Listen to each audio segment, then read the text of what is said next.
Soy la profesora Paula Arzadún, les doy la más cordial bienvenida a esta cápsula temática.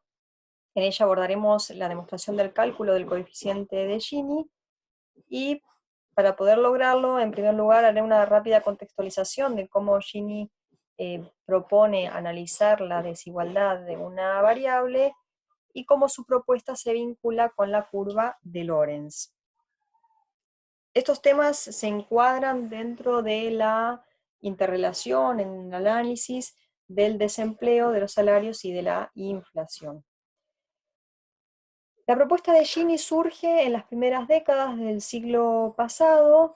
Concretamente, lo que nos propone es un método para medir la desigualdad de una variable en concreto, y la propuesta de Gini es tomar como valor cero la expresión de la igualdad total.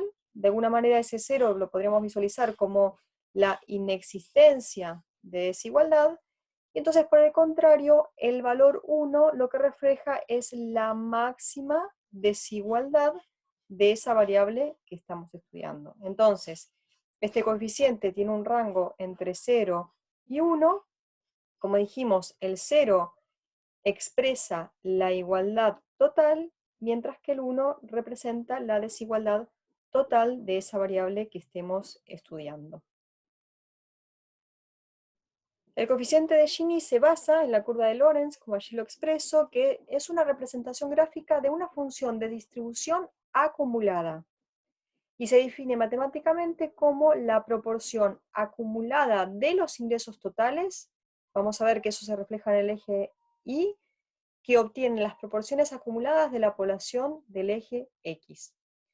¿Cómo se observa esto? Vamos a ver. Para eso, veamos a qué hace referencia esta diagonal de la igualdad perfecta. Dijimos entonces que tenemos en el eje de las X las proporciones acumuladas de la población, y en el eje de las Y la proporción acumulada de los ingresos totales.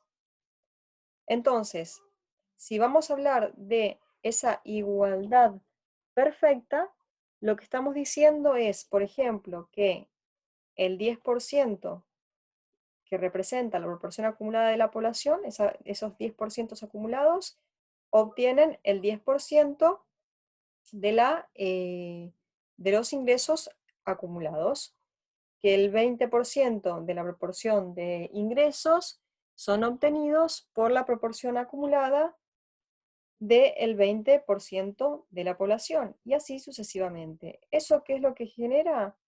Esa curva, esa recta dependiente unitaria, que refleja entonces esa igualdad perfecta de la variable que estemos estudiando, concretamente en este caso de la distribución de los ingresos.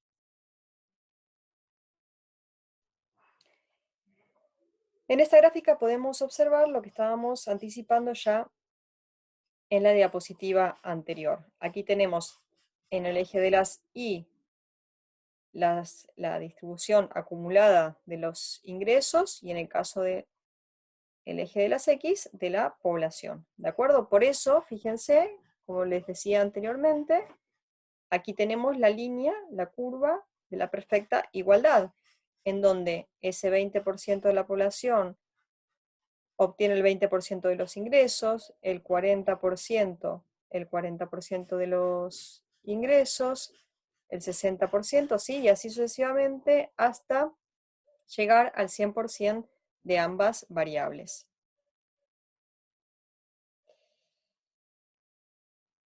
Entonces, hecha esta introducción teórica de lo que es el cálculo del coeficiente de Gini y cómo se vincula con la curva de Lorenz, me resta demostrar que concretamente cuando hablamos de la curva de Lorenz, se trata de esta, que está aquí reflejada en color rojo en la gráfica original, y fíjense que de alguna manera lo que estamos buscando es conocer cuál es esa distancia respecto a esa línea de absoluta igualdad. ¿De acuerdo? Entonces ahí podremos conocer cuál es la distribución, cuál es la desigualdad que presenta la distribución del ingreso. Concretamente para el cálculo del coeficiente de Gini, hacemos uso de esta fórmula que se observa aquí y que retomaremos en un ejemplo concreto, en una hoja de cálculo, pero para que vayamos repasando, si observamos, se trata de hacer 1 menos la sumatoria de estos términos que son x sub k más x sub k menos 1 multiplicado por i sub k menos i sub k menos 1. Entendido esos k por los diferentes niveles de quintiles. Recordemos que cuando hablamos de quintil, lo que estamos haciendo es distribuir en 20% la variable. Por eso si observamos aquí, cuando hacemos referencia a delta x, es decir, a cómo varía x, cada uno de esos valores corresponde a un 20%. Ahora bien, recupero aquí la curva de Lorentz y también de la línea perfecta de igualdad, así como de la fórmula para el cálculo de Gini. Dados los valores que aquí les comparto, tanto de lo que tiene que ver con ingresos, ¿sí?, de la sumatoria del eje Y, les anticipaba anteriormente ese delta X, ¿sí?, esos pesos, esos valores que contienen a cada uno de los quintiles, y de la sumatoria del eje X, ¿sí?, que como podemos observar, recordemos que hablamos de totales de las proporciones, por eso el último quintil va a ser igual a 1 en ambos casos. Entonces, dados estos valores, por favor, dé pausa al video e intente llegar al cálculo del coeficiente de Gini.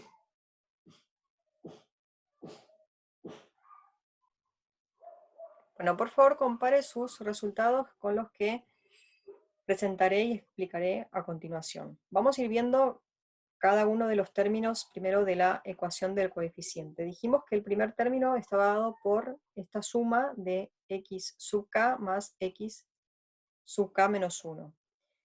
Cuando hablamos de x sub k, dijimos es el quintil en el que nos encontramos, ¿sí? Entonces, en el caso del primer quintil, esa suma va a estar dada por 0,2 más 0. Entonces, porque k menos 1 es 0, entonces el resultado será 0,2. Para el quintil 2, donde k es 2, k menos 1 será 1, entonces lo que estoy haciendo es sumar 0,4 más 0,2, y eso nos da 0,6.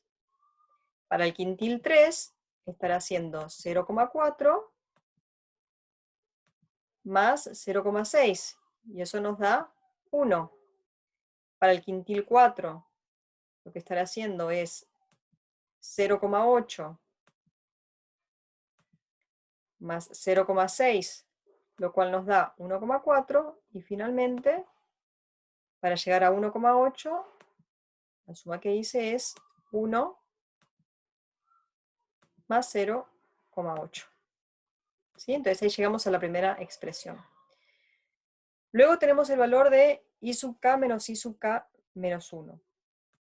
Entonces, en este caso, nos ocurre lo mismo. Al ser i sub k, tenemos 0,04, porque i sub k menos 1 sería igual a 0. Ahora, para llegar a el segundo valor, sería k igual a 2, entonces haremos el valor de i sub k en el quintil 2 más el quintil 1, y eso nos da 0,08. Esa resta nos da 0,08. Para el siguiente, ¿qué voy a estar haciendo? Voy a hacer la resta de i sub k en el quintil 3, que es 0,22, y el correspondiente al quintil 2. 0,22 menos 0,12 me da 0,10. En el quintil 4, la misma operación. Haré 0,42, que es el quintil 4, menos 0,22, que está en el quintil 3, y llego a 0,20. Y por último, para llegar al 0,58, que corresponde al quintil 5, tomaré los valores de 1, que está en el quintil 5, menos el valor del quintil 4, y eso nos da 0,58. Entonces, habiendo calculado el segundo elemento de la ecuación y teniendo previamente el correspondiente a x, solo nos resta la multiplicación. Multiplico cada uno de los valores en el correspondiente quintil y llegamos a este valor de 1,48. Dijimos en la expresión que es 1 menos esa sumatoria. Por tanto, si hago 1 menos 1,48, llegamos a menos 0,48. Para Gini siempre tomo el valor absoluto. Entonces, la respuesta de este ejercicio es 0,48. Es decir, si estuviéramos analizando a una economía o a un país en particular, diríamos que su coeficiente de Gini es igual a 0,48. Espero que esta cápsula haya sido de interés y haya contribuido a comprender en mejor manera el cálculo del coeficiente de Gini y su relación con la curva de Lorenz.